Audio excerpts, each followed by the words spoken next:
Ohayo gozaimasu from the land of rising sun. Ako po ang inyong kaplantita Angie Succulent Corner living in Japan.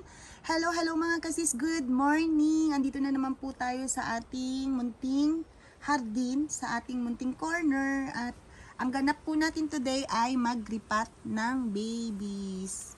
Kasi itong ating babies ay siksika na, naglakihan na sila. Ayan, siksika na sila. Ilipat na natin sila habang malamig pa ang panahon para ma-ready na natin sa summer. Ayan. Siguro may mga 10 heads yata or 9 heads to. Yung babies na yan. At dito na natin siya ilalagay sa hinanda nating paso.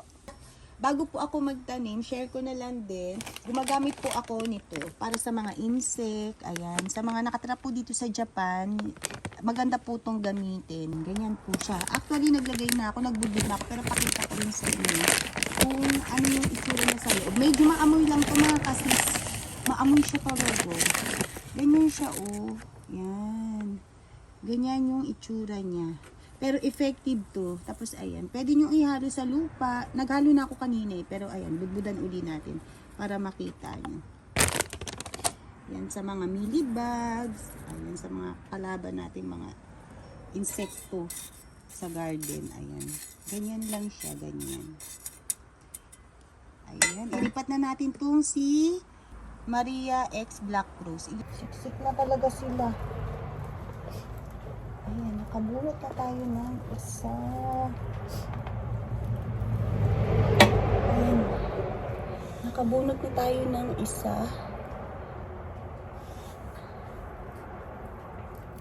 Tapos linisan na rin natin.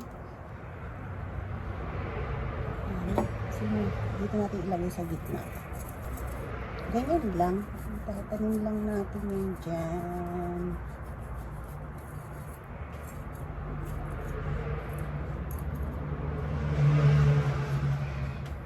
Ayan. Tanim natin. Isa-isa.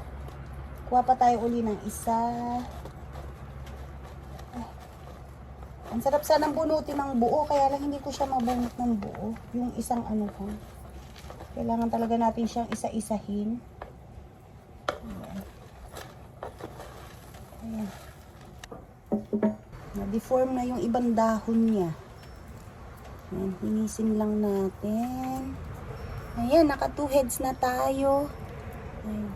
Hindi na rin natin babawasan ng ugat kasi okay naman yung ugat niya. Hindi naman sobrang dami.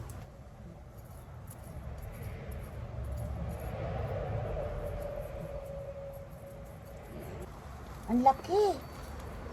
Oh. Ang laki, oh. Grabe.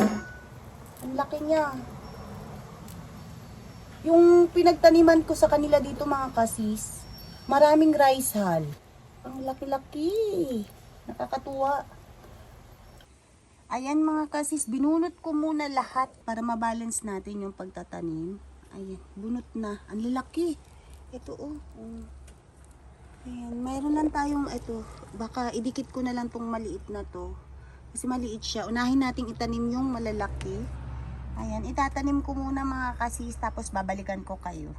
Tapos na ang ating paglilipat kay Maria mga kasis. Ito na ang kanyang bagong pabahay. Sana lang pala, kinuskus ko muna tong mga lumot-lumot na to bago natin tinaniman. Pero sige, okay na yan. Tapos diniligan ko na rin siya para yung alikabok din. Tsaka hindi naman basa yung kanyang lupa. Wala naman tayong ginalaw sa roots. Kaya okay yan, safe yan. Konti lang, konting dilig lang. Ayan ang ating Maria. Yehey! Nakaraos ulit tayo ng isang pots. Paano mga kasisi? Dito na lang muna ang ating vlog. Thank you for watching. Sana nagustuhan nyo. Bye! Matane!